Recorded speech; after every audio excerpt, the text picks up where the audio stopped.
দেখা মাত্র সর্বোচ্চ শেয়ার হবে।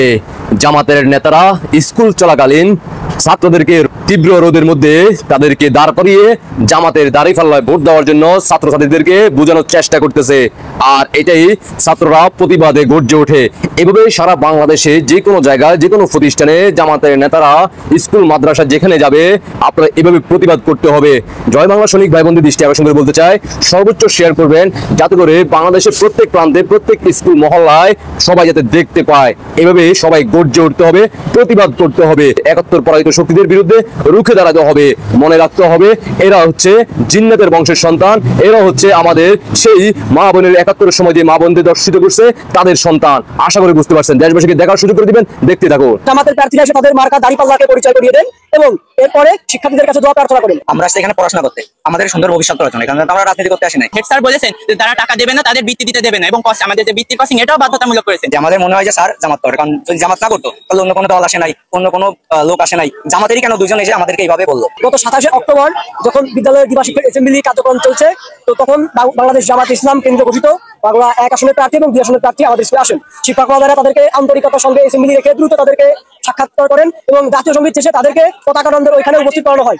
সমগ্র শিক্ষার্থীরা যখন তীব্র রোদে ওইখানে অ্যাসেম্বলি শেষে দাঁড়িয়ে আছে, তো জামাতের প্রার্থীরা এসে তাদের মার্কা দাঁড়িপাল্লাকে পরিচয় করিয়ে দেন এবং এরপরে শিক্ষার্থীদের কাছে দোয়া প্রার্থনা করেন। শিক্ষার্থীদের অভিযোগ একটা জায়গায় যেখানে হাই স্কুল পর্যায়ে সম্পূর্ণ রাজনীতি নিষিদ্ধ এবং তারপর আমরা কেউ ভোটার নেই, যেটা অত্যন্ত ভুল হয়েছে বলে আজকে আপনি শিক্ষার্থীদের মধ্যে এরকম উচ্ছ্বাস দেখতে পাচ্ছেন। শিক্ষার্থীরা সকলেই চলে এসেছে। আমাদের শিক্ষক মহোদয়গুলো উপস্থিত থাকা সত্ত্বেও কেন এরকম একটা অপ্রীতিকর ঘটনা ঘটলো? কারণ ক্যাম্পাসে আমরা হাই স্কুল ক্যাম্পাসে কোনো ধরনের রাজনীতি চাই না, পড়াশোনা করতে, আমরা কোনো রাজনৈতিক কাজকাম করতে আসি নাই। আমাদের গতদিন 2 জন লোক আসছে জামাত থেকে এবং তারা এসে আমাদের কাছে দোয়া চাইছে, আমাদেরকে মার্কা চিনাচ্ছে। আমরা সেখানে পড়াশোনা করতে, আমাদের সুন্দর ভবিষ্যৎ করার জন্য, এখানে আমরা রাজনীতি করতে আসছি। আমি পরে বলতে আমাদের ক্লাস যাইতো, তাই এখানে কঠোর রোদের ভিতর অ্যাসেম্বলির পর অনেক দূর থেকে স্টুডেন্ট আছে, তারা অসুস্থ হয়ে যায় অ্যাসেম্বলি করতে গরমের ভিতর। তারপরেও তারা এখানে প্রায় আধা ঘন্টা যাবত আমাদেরকে দাঁড় করিয়ে রেখে আমাদেরকে বক্তব্যে তারা দোয়া চাচ্ছে যে তোমরা দোয়া করো যেন আমি নমিনেশনটা পাই। তারা যাতে ভোট পেয়ে জয়যুক্ত হয় সেজন্য আমাদের কাছে দোয়া চাচ্ছে, কারণ আমরা তো ভোটার না। আমরা এখানে হচ্ছে আপনার বিদ্যালয়ে তো রাজনৈতিক কোনো কর্মকাণ্ড এটা তো বৈধ না, এটা একদম অবৈধ। আমার মনে হয় এটা প্রধান শিক্ষকের সাপোর্টের কারণ হয়েছে, কারণ আমাদের প্রধান শিক্ষক যদি সাপোর্ট না করে তাহলে তো বাইরে থেকে কোনো লোক বা কোনো রাজনৈতিক দল এসে আমাদেরকে এইভাবে বলতে পারে না। আমাদের মনে হয় যে স্যার জামাত করে, কারণ যদি জামাত না করতো তাহলে অন্য কোনো দল আসে নাই, অন্য কোনো লোক আসে নাই, জামাতেরই কেন 2 জন এসে আমাদেরকে এইভাবে বললো। এবং যেটি কিনা মাগুরার সবচেয়ে সুনামধন্য একটি স্কুল, সেখানে আমাদের প্রতিটি শিক্ষার্থীদের কাছ থেকে 2000 করে টাকা নেওয়া হচ্ছে। এর জন্য আমাদের অভিভাবকরা হেড স্যারের সাথে কথা বলেছেন এবং হেড স্যার বলেছেন যে তারা টাকা দেবে না, তাদের বৃত্তি দিতে দেবে না এবং আমাদের যে বৃত্তির কসিং এটাও বাধ্যতামূলক করেছেন এবং এটাও বলেছেন যে যারা কসিং করবে না তাদেরও বৃত্তি দিতে দেবে না। এখন এই বৃত্তির বিষয়টা সবার, এটা তো হেড স্যারের নিজের একার বিষয় না, কিন্তু না, হেড স্যার আমাদের টাকা দেওয়ার বিষয় এবং কসিং করার বিষয় বাধ্য করেছে। আমাদের স্কুলে আজকে ক্লাস হচ্ছে না, তার কারণ হলো আমরা আজকে যে প্রতিবাদ বিক্ষোভ করতেছি, এর কারণে আজকে আমাদের ক্লাস কর্মসূচি অফ আছে। আমরা আশা রাখবো আমাদের যে ইচ্ছা বা আমাদের যে দাবিগুলো আমরা সেগুলো সুষ্ঠুভাবে আমাদের যৌক্তিক দাবিগুলোর ফলাফল আমরা পাবো। গত 27 তারিখে স্কুল চলাকালীন সময়, স্কুলের অ্যাসেম্বলি চলাকালীন সময় জামাতের 2 জন এমপি প্রার্থী হঠাৎ করে অনাকাঙ্ক্ষিত ভাবে স্কুলে আসেন, এসে বলেন আমি কিছু কথা বলবো এবং ওনারা কথা বলেই চলে গেছেন।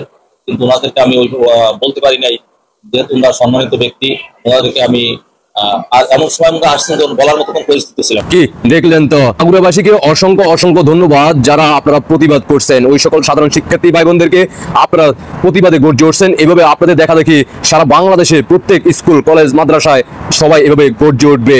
71 পরাজিত শক্তিদেরকে কখনো ছাড় দিবেন না, কারণ আপনারা ইতিমধ্যে জানেন 5 আগস্টের পর থেকে তাদের আসল রূপ বাংলার মানুষ দেখে ফেলছে। তারা হচ্ছে আমাদের বাংলাদেশের ভূখণ্ডকে বিক্রি করে দিয়ে পাকিস্তান বানানোর জন্য তারা সর্বোচ্চ চেষ্টা করতেছে। তারা 71 পরাজিত হয়ে 54 বছর পর বাংলাদেশে এখন ক্ষমতার জন্য তারা বাংলাদেশের সাধারণ জনগণদেরকে কোরআন ইসলামকে ব্যবহার করে তারা মিথ্যা প্রচার চালিয়ে মানুষের আবেগ ইমোশন কাজে লাগানোর চেষ্টা করতেছে। যার অবস্থান থেকে আপনারা সবাই এখন ইতিমধ্যে বুঝে গেছেন, তাই সবাই সবার জায়গা থেকে প্রতিবাদে গর্জে উঠবেন। তারা এখনো ক্ষমতা আসে নাই, ক্ষমতা আসার আগে এভাবে সাধারণ শিক্ষার্থীদেরকে কলেজের মধ্যে, স্কুলের মধ্যে, মাঠের মধ্যে, রোদের মধ্যে দাঁড় করিয়ে তাদের ইসলামের যে দাঁড়িপাল্লায় ভোট দেওয়ার জন্য সবার কাছে দোয়া চাচ্ছেন। এটার জন্য তীব্র প্রতিবাদ ও নিন্দা জানায়। আশা করি বুঝতে পারছেন। দেশবাসীকে দেখার সুযোগ করে দিবেন।